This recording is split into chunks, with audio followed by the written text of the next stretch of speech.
Okay.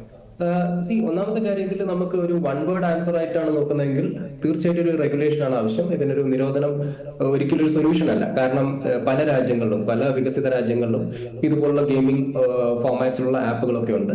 അപ്പൊ അവരൊക്കെ തന്നെ കൊണ്ടുവന്നത് റെഗുലേഷൻസ് ആണ്, അല്ലാതെ ബാൻ അല്ല. അപ്പൊ ബാൻ ഒരു സൊല്യൂഷൻ അല്ല എന്നാണ് ഞാൻ മനസ്സിലാക്കുന്നത്. പക്ഷെ നമ്മളിവിടെ ഇതിന്റെ രണ്ട് പെർസ്പെക്ടീവ്സ് കാണേണ്ടതായിട്ടുണ്ട്. ഇവിടെ പ്രധാനമായും ഉയർന്ന രണ്ട് ചോദ്യം: ഒന്ന്, ഗവൺമെന്റിന്റെ ഇന്റൻഷൻ എന്താണെന്നും മറ്റൊന്ന്, ഇത് ഏതൊക്കെ ആപ്പുകൾ ബാധിക്കുന്നു എന്നാണ്. അപ്പോൾ ബേസിക്കലി ഗവൺമെന്റിന്റെ ഇന്റൻഷൻ എന്ന് പറഞ്ഞാൽ പല ഫാമിലീസും ഈ പറഞ്ഞ പോലെ ആളുകൾ ഗെയിമിംഗ് ആപ്സിൽ ഒരുപാട് പൈസ ഇൻവെസ്റ്റ് ചെയ്തിട്ട് നഷ്ടങ്ങൾ വരിക, ഈ എന്താ പറയുക ഓൺലൈൻ റമ്മി പോലുള്ള ഗെയിം, ഓൺലൈൻ പോക്കേഴ്സ്, അല്ലെങ്കിൽ ഈ ഫാന്റസി ലീഗ്സ്, അങ്ങനത്തെ ഒരുപാട് ഗെയിമിൽ ഇൻവെസ്റ്റ് ചെയ്തിട്ട് നഷ്ടം സഹിക്കേണ്ടി വന്ന ആളുകളുണ്ട്. കുടുംബങ്ങൾ ഒരുപാട് തകർന്നു പോയിട്ടുണ്ട്. അങ്ങനത്തെ കഥകൾ ഒരുപാട് നമ്മൾ കേട്ടിട്ടുണ്ട്. അപ്പം അവരുടെ പ്രശ്നം കണക്കിലെടുത്തുകൊണ്ടും പിന്നെ ഈ ഇൻഡസ്ട്രിക്ക് ഒരു പ്രത്യേകതയുണ്ട്. ഇത് മണി ലോണ്ടറിങ് അല്ലെങ്കിൽ ബ്ലാക്ക് മണി ഫ്ലോ ഇതിന് ഭയങ്കരമായിട്ട് ഫെസിലിറ്റേറ്റ് ചെയ്യുന്ന ഒരു രീതിയിലും കൂടെ ഇത് പോകുന്നുണ്ട് എന്നൊരു സംശയത്തിന്റെ അടിസ്ഥാനത്തിലാണ് ഈ പറഞ്ഞ പോലെ ഒരു നിയമം വരുന്നത്. കാരണം ഇവിടെ ട്രാൻസാക്ഷൻസ് പലപ്പോഴും ലെയേർഡ് ആണ്. ഈ ഹവാല പോലുള്ള കാര്യങ്ങളെ ഫെസിലിറ്റേറ്റ് ചെയ്യാൻ ഇതിന് സാധിക്കും. അതിനൊരു പൊട്ടൻഷ്യൽ ഉണ്ട് ഈ ഇൻഡസ്ട്രിക്കല്ല, ഇതുപോലുള്ള ആപ്പുകൾക്ക് ബേസിക്കലി. സോ അവിടെ റെഗുലേഷൻ ആണ് കൂടുതലും വേണ്ടത്. ഇപ്പോ ഉദാഹരണത്തിന് പറയുകയാണെങ്കിൽ, ഈ ഗെയിമിംഗ് വാലറ്റിലേക്ക് കാർഡ് വഴിയോ അല്ലെങ്കിൽ നെറ്റ് ബാങ്കിങ് വഴിയോ പൈസ ലോഡ് ചെയ്യുക, എന്നിട്ട് ആക്ച്വലി പ്ലേ ചെയ്യുന്ന പോലെ കാണിച്ചിട്ട് ഒരാൾ, ഫോർ എക്സാമ്പിൾ പേഴ്സൺ എ ഒരു 10 ലക്ഷം ലോഡ് ചെയ്തു. അത് കഴിഞ്ഞിട്ട് അപ്പുറത്ത് കളിക്കുന്ന പേഴ്സൺ ബി എന്താ പറയുക മനഃപൂർവ്വം അല്ലെങ്കിൽ ഈ പേഴ്സൺ എ തോറ്റു കൊടുക്കുന്നു. പേഴ്സൺ ബിക്ക് എന്ത് പറഞ്ഞു, ഈ പൈസ മൊത്തം അങ്ങോട്ട് ട്രാൻസ്ഫർ ആവുന്നു. അപ്പം അവിടെ ഒരു വിൻ അവർ എസ്റ്റാബ്ലിഷ് ചെയ്യാണ്. പക്ഷെ അതിന്റെ ആക്ച്വൽ ഔട്ട്കം എന്ന് പറയുന്നത് ഒരു ലെജിറ്റിമേറ്റ് ഇൻകം അല്ല. അപ്പൊ അവർ ഇതൊരു ഗെയിം ഫോർമാറ്റിൽ കളിച്ചുകൊണ്ട് തന്നെ പണം ട്രാൻസ്ഫർ ചെയ്യാൻ വേണ്ടിയിട്ട് പലരും ഇതിനെ ഉപയോഗിക്കുന്നുണ്ട്.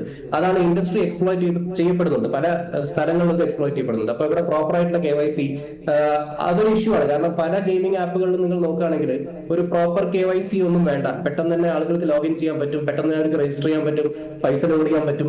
അപ്പൊ അവിടെയാണ് പ്രശ്നം. മാത്രമല്ല INR അല്ലെ, ഇന്ത്യൻ കറൻസിയിലൊക്കെ നമുക്ക് മണി വാലറ്റിലേക്ക് ലോഡ് ചെയ്ത് കഴിഞ്ഞിട്ട് പേ ഔട്ട് അവിടെ മറുഭാഗത്ത് നടക്കുന്ന ഒരു പക്ഷേ ക്രിപ്റ്റോ കറൻസിയിലോ ഫോറിൻ പേയ്മെന്റിലൊക്കെ ആയിരിക്കും. അപ്പൊ ഒരു മണി കൺവേർട്ട് ചെയ്യാനുള്ള ഒരു മെക്കാനിസം ആയിട്ട് പല ഇല്ലീഗൽ പ്ലേയേഴ്സ് അല്ലെങ്കിൽ ഇതിന്റെ ഒരു എന്താ പറയാ ഇതിനെ എക്സ്പ്ലോയിറ്റ് ചെയ്യാൻ നോക്കുന്ന ഒരു വിഭാഗം ആളുകളാണ് ഇവിടുത്തെ പ്രധാന പ്രശ്നം. അപ്പൊ അതാണ് ഒരു മണി ലോണ്ടറിംഗിന്റെ ആസ്പെക്ടിൽ നോക്കിയിട്ടാണ് ഗവൺമെന്റ് ഇതിനെ ഒരു പൂർണ്ണമായിട്ടും കർബ് ചെയ്യാൻ നോക്കുന്നത്. പക്ഷെ ആസ് സച്ച് അതല്ല നമ്മുടെ ഇപ്പോഴത്തെ ഒരു ആവശ്യം. കാരണം ഇങ്ങനെയുള്ള ആപ്പുകൾ, അതായത് ഇതൊരു വലിയ ഇൻഡസ്ട്രിയാണ്. കാരണം ഇതിന്റെ ഒരു പൊട്ടൻഷ്യൽ നമ്മൾ നോക്കുകയാണെങ്കിൽ 25,000 കോടിയുടെ ഇൻവെസ്റ്റ്മെന്റ് ഉള്ള 3 ബില്യൺ FDI അട്രാക്ട് ചെയ്തിട്ടുള്ള 2 ലക്ഷത്തോളം ജോലി കൊടുക്കുന്ന ഒരു ഇൻഡസ്ട്രിയാണ്. മാത്രമല്ല നമ്മുടെ ഇന്ത്യയിൽ തന്നെ 51 കോടി ഗെയിമേഴ്സ് ഉള്ള രാജ്യമാണ് നമ്മുടെ.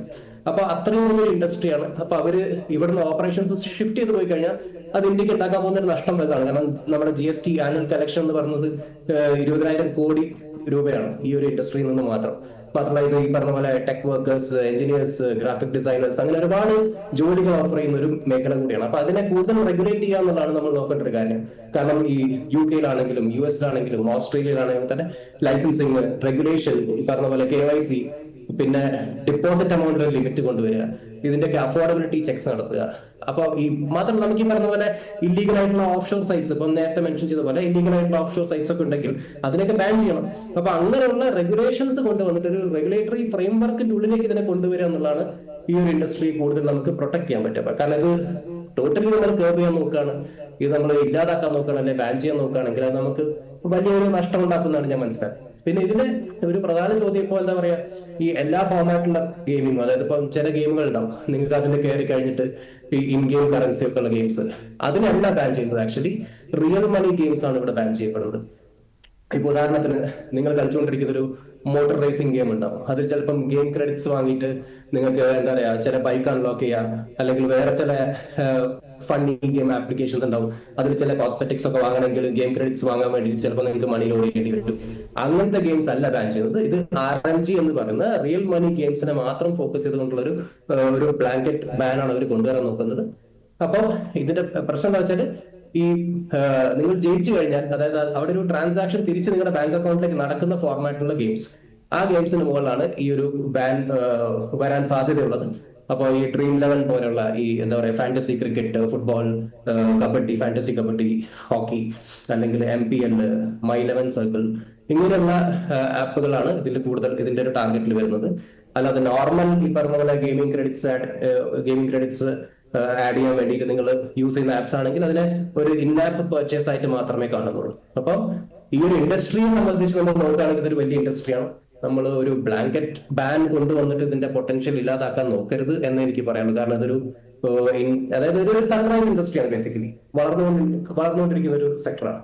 അപ്പൊ അവിടെ ഒരു റെഗുലേഷൻ കൊണ്ടുവരികയും ഒരു റെഗുലേറ്ററി ഫ്രെയിംവർക്കിന്റെ ഉള്ളിലേക്ക് ഇതിനെ കൊണ്ടുവരികയാണ് ഇപ്പോഴും ഏറ്റവും ഒരു സൂട്ടബിൾ ആയിട്ടുള്ള ഒരു സൊല്യൂഷൻ.